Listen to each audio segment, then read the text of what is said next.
गासैबो बिहामजोफोर नै बिसोरो जाहैबाय जनता बिहामजो केटारिं ग्रुप। खुलुमबाय लोगोफोर। गिदिर हाबाफारिफोर खुंब्लाबो गिदिर जाहोनायफोर जाहोब्लाबो नोंथांमोना सिन्था खालामनांगौ गैले। मानो होनोब्ला नोंथांमोननि थाखाय दङ केटारिं ग्रुप, फुदग्रा हानजाफोर अलरेडि दङ। बेबायदिनो आं नोंथांमोननो मिथिहोनो नागिरदों नैबे आरोबाव मोनसे केटारिं ग्रुप, बेबो जाहैबाय चिरां डिस्ट्रिक्टनि जनता होननाय एरियानि निसमा हालामनि सिङाव थानाय। दा नैबे बिथांमोननि केटारिं ग्रुपनि मुङा जाहैबाय जनता बिहामजो केटारिं ग्रुप। दा नोंथांमोना नायनो हागोन नै, जानो हागौ बिसोर बयबो बिहामजोफोर, गासैबो बिहामजोफोर नै बिसोरो जाहैबाय जनता बिहामजो केटारिं ग्रुपनि आरो बे बिथांमोना। बेनिफ्राय बिथांमोननि ग्रुपआव दङ जाहैबाय गासै सोद्रोमाफोरा बेसेबां होनदों?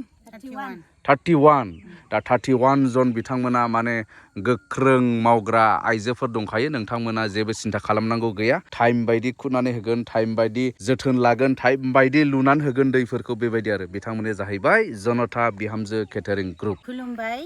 गिबियावनो गोजोन फुंबिलिनि गाहाम हामलायनायखौ बयनिसिमबो जासिहरग्रोनाय थाबाय। आरो बेजों लोगोसे दिनै जोंनि केटारिं ग्रुपखौ लोगो हमनो थाखाय हांख्रायनाय बायदि नुजाफैनो हानाय जोंनि फंबाय सोमदोन बरगयारिखौबो हामबाय होयो। बेजों लोगोसे दिनै जोङो ज' जाबाय जोंनि ग्रुपआव। जोङो मावथि हान्जा दानायजों लोगोसे जोङो जुक्तियै दिनै बे इउटुब चेनेलनि गेजेरजों जोङो फोरमायो।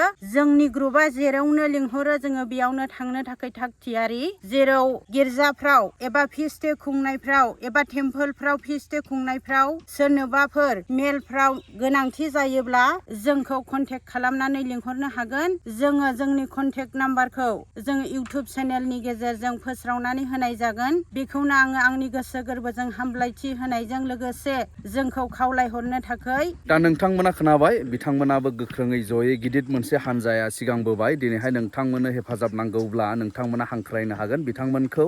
दा सिन्था गैया, आं दहाय बुंनाय बायदि। दा बिथांमोना नै बेबायदि गोबाङै, बिथांमोननि ग्रुपआ गिदिरखा। बिथांमोना जाहैबाय गासै दङ 31 जन, 31 जन बिथांमोना दंखायो।